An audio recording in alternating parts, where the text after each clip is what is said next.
નમસ્કાર, આપ જોઈ રહ્યા છો સ્પાર્ક ટુડે ન્યૂઝ। સિંધી સમાજના ધર્મગુરુ પરમ પૂજ્ય 1008 સ્વામી ટેવરામ મહારાજના 139માં જન્મોત્સવની ઉજવણી કરવામાં આવી। શહેરના વારસિયા વિસ્તારમાં આવેલ પ્રેમ પ્રકાશ ધર્મતીર્થ ખાતે દર વર્ષની જેમ આ વર્ષે પણ 26 જૂનથી 30 જૂન સુધી સ્વામી ટેવરામના જન્મોત્સવની વિવિધ કાર્યક્રમો સાથે ઉજવણીનું આયોજન કરવામાં આવ્યું હતું, જેના ભાગરૂપે પ્રેમ પ્રકાશ તીર્થ વારસિયા ખાતેથી વિવિધ વેશભૂષામાં બાળકોની ઝાંખી સાથે ભવ્ય શોભાયાત્રા નીકળી, જેમાં પ્રેમ પ્રકાશ ધર્મતીર્થના સંતો મુકેશ સાંઈ તથા ચરણ સાંઈની આગેવાનીમાં રાજકીય સિંધી સમાજના અગ્રણીઓ, હોદ્દેદારો તથા ધર્મપ્રેમી લોકો જોડાયા હતા। શોભાયાત્રા સમગ્ર વારસિયા વિસ્તારમાં આશ્રમથી સિંધુ સાગર થઈ નાયરા પેટ્રોલ પંપથી પ્રેમદાસ જલારામ હોસ્પિટલ થઈ પરત પ્રેમ પ્રકાશ ધર્મતીર્થ ખાતે પહોંચી હતી। શોભાયાત્રાનું ઠેર ઠેર સ્વાગત કરવામાં આવ્યું, શ્રદ્ધાળુઓને પ્રસાદીનું વિતરણ થયું। શોભાયાત્રાનું વિશેષ આકર્ષણ શિવ તાંડવ અને શિવ સ્તુતિ સાથે ભક્તો અભિભૂત થયા હતા। વારસિયા પોલીસ દ્વારા સુરક્ષા વ્યવસ્થા ગોઠવવામાં આવી હતી। શોભાયાત્રા બાદ શ્રદ્ધાળુઓ માટે મહાપ્રસાદીનું પણ આયોજન કરવામાં આવ્યું હતું।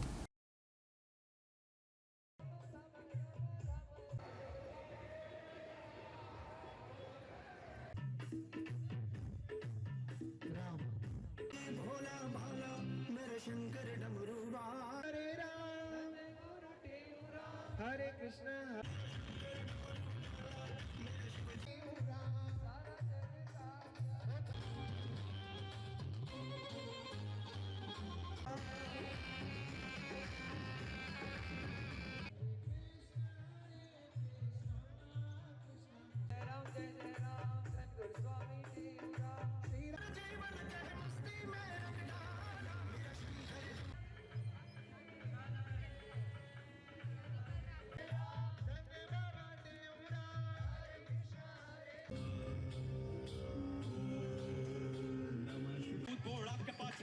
सबूत मस्ती में जावे कैलाश सबूत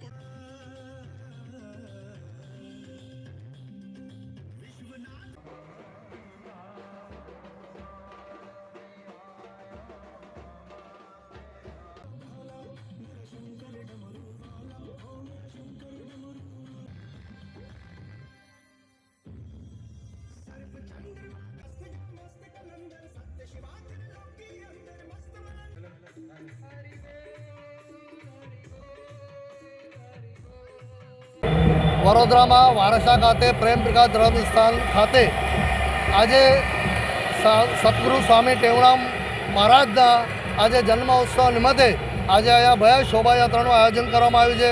આ શોભાયાત્રા પૂરા વારસાની અંદર પ્રસ્થાન થશે અને આ શોભાયાત્રામાં અલગ અલગ શહેરોમાંથી, ફરીદાબાદમાંથી, અમદાવાદમાંથી, સુરતમાંથી, ગોધરામાંથી, અલગ અલગ શહેરોમાંથી ઘણા શ્રદ્ધાળુઓ આવ્યા છે અને આ અલગ અલગ ઝાંખીઓ તૈયાર કરવામાં આવી છે। રામ ભગવાનની ઝાંખી તૈયાર કરવામાં આવી છે અને છેલ્લા 3 દિવસથી અમારે પ્રેમ પ્રકાશ ધર્મસ્થાન ખાતે ભવ્ય કાર્યક્રમો થાય છે અને આજે બી કાર્યક્રમ થશે, આવતીકાલે બી પણ કાર્યક્રમ થતા રહેશે અને આ શોભાયાત્રા પ્રેમ પ્રકાશ ધર્મસ્થાન ખાતે પછી સમાપ્ત થશે।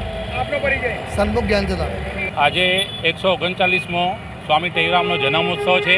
જન્મોત્સવ નિમિત્તે પ્રેમ પ્રકાશ દરબારે 27, 28, 29 તારીખે અલગ અલગ કાર્યક્રમનું આયોજન કરવામાં આવેલ હતો અને આજે નગરમાં એક શોભાયાત્રાનો કાર્યક્રમ રાખવામાં આવ્યો છે। અલગ અલગ જગ્યાએ પ્રસાદી અને સ્વાગતનો પણ કાર્યક્રમ રાખવામાં આવેલ છે અને રાત્રે પ્રેમ પ્રકાશ મંદિર પર કેક કટિંગ કરીને જન્મોત્સવ ઉજવવામાં આવશે। એ પ્રમાણે અલગ અલગ સંસ્થાઓ દ્વારા અલગ અલગ જગ્યાઓ પર પ્રસાદીની પણ વ્યવસ્થા કરવામાં આવી છે, સ્વાગતની પણ વ્યવસ્થા કરી છે, એટલે ધામધૂમથી આજે આ જન્મોત્સવ ઉજવવામાં આવશે।